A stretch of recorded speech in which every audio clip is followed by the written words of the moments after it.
बिस्मिल्लाह हिर्रहमान निर्रहीम। अस्सलामु अलैकुम वरहमतुल्लाहि व बरकातुहू।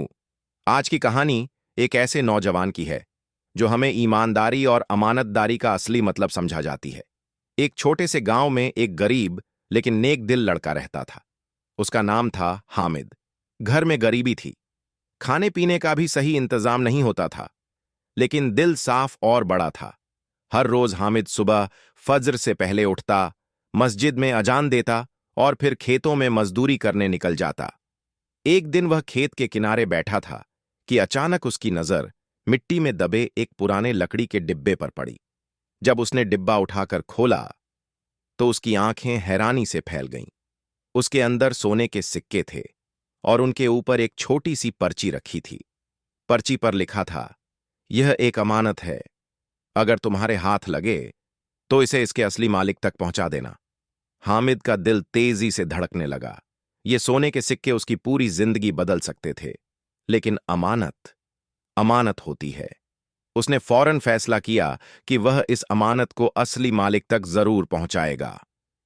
वह गांव के बुजुर्ग और आलिम हाफिज उस्मान के पास गया, सारी बात बताई। हाफिज उस्मान मुस्कुराए और बोले, बेटा, जिसके दिल में अल्लाह का डर हो, अल्लाह उसके रिज्क का जिम्मा खुद लेता है। अमानत को उसके असली मालिक तक पहुंचा दो, यही तुम्हारी परीक्षा है। बस फिर क्या था, हामिद एक एक घर का दरवाजा खटखटाता गया। हर जगह पूछता, क्या किसी की कोई अमानत खो गई है? क्या किसी ने कोई पुराना डब्बा खोया था? लोग हैरान थे कि इतना गरीब लड़का सोने के सिक्के होते हुए भी अमानत वापस कर रहा है। आखिरकार हामिद एक बहुत बूढ़ी औरत के घर पहुंचा। उसने डिब्बा देखा और रोने लगी। कंपती हुई आवाज में बोली, बेटा, यह डिब्बा मेरे मरहूम शौहर का है। मैं तो समझती थी कि यह हमेशा के लिए खो गया।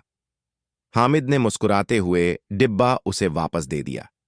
बूढ़ी औरत ने उसका हाथ पकड़कर कहा, बेटा, मेरे पास तुम्हें देने को कुछ नहीं, लेकिन मेरे शौहर ने वसीयत की थी कि जो इस अमानत को ईमानदारी से वापस लाएगा, उसे मेरा घर और मेरी जमीन दे दी जाए। यह सुनकर हामिद की आंखों से आंसू बह निकले। वह सिर्फ अमानत वापस करने आया था, लेकिन अल्लाह ने उसकी पूरी जिंदगी बदलने का बंदोबस्त कर दिया।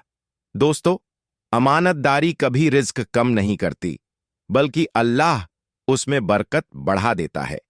अगर आपको यह कहानी पसंद आई हो तो वीडियो को लाइक करें, चैनल को सब्सक्राइब करें और ऐसी और इस्लामी कहानियों के लिए सदाए वक्त पाकिस्तान को जरूर फॉलो करें। अल्लाह हाफिज।